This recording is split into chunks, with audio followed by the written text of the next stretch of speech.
Good morning everyone. आज का हमारा हिंदी ग्रामर का टॉपिक है वाक्य, जिसको इंग्लिश में बोलते हैं सेंटेंस।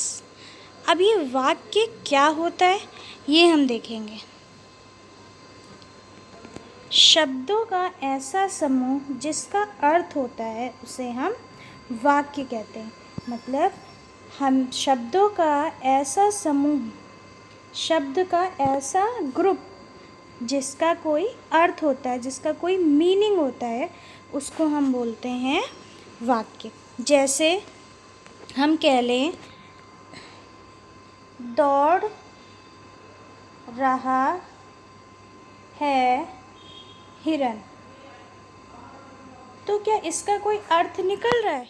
इसका कोई अर्थ नहीं निकल रहा है। लेकिन अगर यही लिखा हो हिरन दौड़ रहा है तो इसका अर्थ निकल रहा है, इसका मीनिंग निकल रहा है, तो ये क्या कहलाएगा? वाक्य कहलाएगा। क्या कहलाएगा? वाक्य कहलाएगा। लेकिन ये वाक्य नहीं होगा। बात समझ में आई? शब्दों का ऐसा समूह जिसका अर्थ निकलता है, जिसकी मीनिंग निकलती है, उसको हम क्या बोलते हैं? वाक्य बोलते हैं। जैसे और एग्जाम्पल है दादाजी घूम रहे हैं, नेहा नाच रही है। तो ये क्या है? ये सारे वाक्य हैं। जैसे देखें बच्चों, इन सभी शब्द समूह का अर्थ है, इसलिए ये क्या है? वाक्य है। यदि हम इनके क्रम को बदल दें, मतलब जैसे अभी मैंने एक एग्जाम्पल बताया, अगर हम उस तरीके से लिखें तो ये वाक्य नहीं कहलाएंगे। क्यों?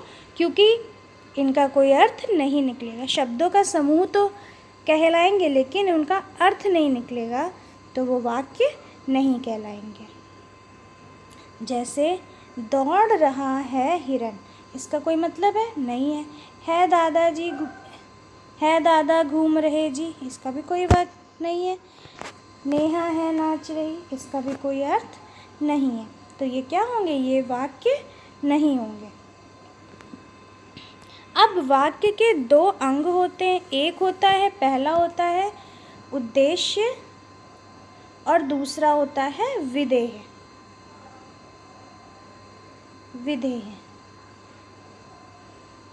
ठीक है बेटा, अभी हमने बताया कि वाक्य को इंग्लिश में क्या बोलते हैं? सेंटेंस। ठीक, जैसे हमने इंग्लिश में पढ़ा था ना सब्जेक्ट और प्रेडिकेट, सेम वैसे ही है। उद्देश्य को बोलते हैं सब्जेक्ट और विधेय को बोलते हैं प्रेडिकेट। ठीक है, अब देखिए उद्देश्य क्या होता है। उद्देश्य मतलब जिसके बारे में बोला जा रहा है, जिसके बारे में बोला जा रहा है। जैसे एग्जाम्पल है, फॉर एग्जाम्पल नेहा नाच रही है, तो अगर हम इसमें पूछें आपसे कि उद्देश्य क्या होगा, तो किसके बारे में बोला जा रहा है? नेहा के बारे में। तो नेहा क्या हो जाएगा? उद्देश्य। नेहा क्या हो जाएगा? उद्देश्य। अब विधेय क्या होगा? वो क्या कर रही है, उसके बारे में क्या कहा जा रहा है, वो क्या होगा? हमारा विधेय। क्या होगा? विधेय। तो ये हमारा क्या हो जाएगा? विधेय हो जाएगा।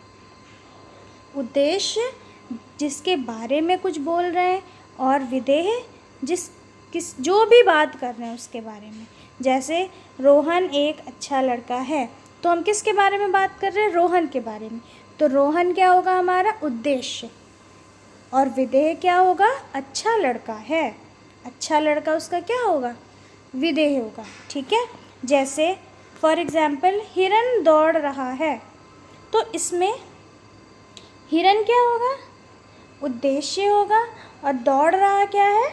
विधेय होगा। बात समझ में आई?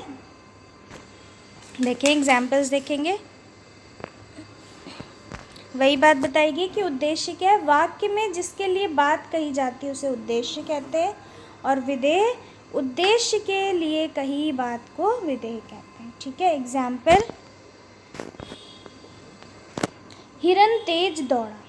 अब देखें बेटा, किसके बारे में बात की? हिरन के बारे में। तो हिरन क्या हो गया? उद्देश्य, और तेज दौड़ा क्या हो गया? विधेय। तेज दौड़ा क्या हो गया? विधेय। ठीक है, तो हमारा वाक्य क्या होता है? शब्दों का ऐसा समूह जिसका कोई अर्थ निकल के आए उसे हम क्या बोलते हैं? वाक्य बोलते हैं। वाक्य के 2 अंग होते हैं, कौन कौन से? उद्देश्य और विधेय। उद्देश्य क्या होता है? जिसके वाक्य में जिसके बारे में बात कही जा रही होती है वो क्या होता है? उद्देश्य। और विधेय, उद्देश्य और विधेय क्या होता है? विधेय वो होता है जो जिसके बारे में, मतलब उद्देश्य के बारे में क्या बात कही जा रही है उसे हम बोलते हैं विधेय। ठीक है, अब हम बुक एक्सरसाइज देखेंगे। देखिए, पहला क्वेश्चन दिया है, दिए गए शब्दों को सही क्रम में लिखकर वाक्य बनाओ। पहला है खाना रही खा नेहा है, तो ये तो कोई वाक्य नहीं निकल रहा है, तो इसको हमें क्या बनाना है? वाक्य बनाना है। तो इसका आंसर क्या हो जाएगा? नेहा खाना खा रही है। ऐसे ही कोयल गाती मीठा है, तो कोयल मीठा गाती है। कविता मधु ने लिखी एक, इसका भी कोई अर्थ नहीं निकल रहा है, तो हम वाक्य क्या बनाएंगे? मधु ने एक कविता लिखी। साहसी मनु है लड़की, मनु एक साहसी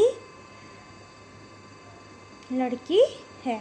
दूध में है ग्लास, इसका कोई अर्थ निकल रहा है? दूध में है ग्लास, क्या दूध में ग्लास होता है कि ग्लास में दूध होता है? तो ग्लास में दूध है, ये क्या होगा? इसका अर्थ निकल रहा है, ये सब वाक्य क्या होगा? सही होगा। फिर नेक्स्ट दूसरा क्वेश्चन है, सही शब्द लिखकर वाक्य पूरे करो। आपको यहाँ पे ऑप्शंस दिए हुए हैं, विकल्प दिए हुए हैं, इनमें से आपको क्या करना है? चूज़ करना है और यहाँ पर वाक्य को पूरा करना है। तो क्या हो जाएगा? पहला, गांधी जी अहिंसावादी थे। झूठ बोलना सभी को पता है पाप है, लेकिन सब बोलते हैं। खरगोश गाजर खाता है। चिड़िया चींची करती हैं। स्कूटर में 2 लीटर पेट्रोल डाल दो। तो ये हमारी थी बुक एक्सरसाइज। तो आज हमने क्या पढ़ा? वाक्य पढ़ा। शब्दों का सार्थक समूह क्या कहलाता है? वाक्य कहलाता है। इसके 2 अंग होते हैं, उद्देश्य और विधेय। Thank you.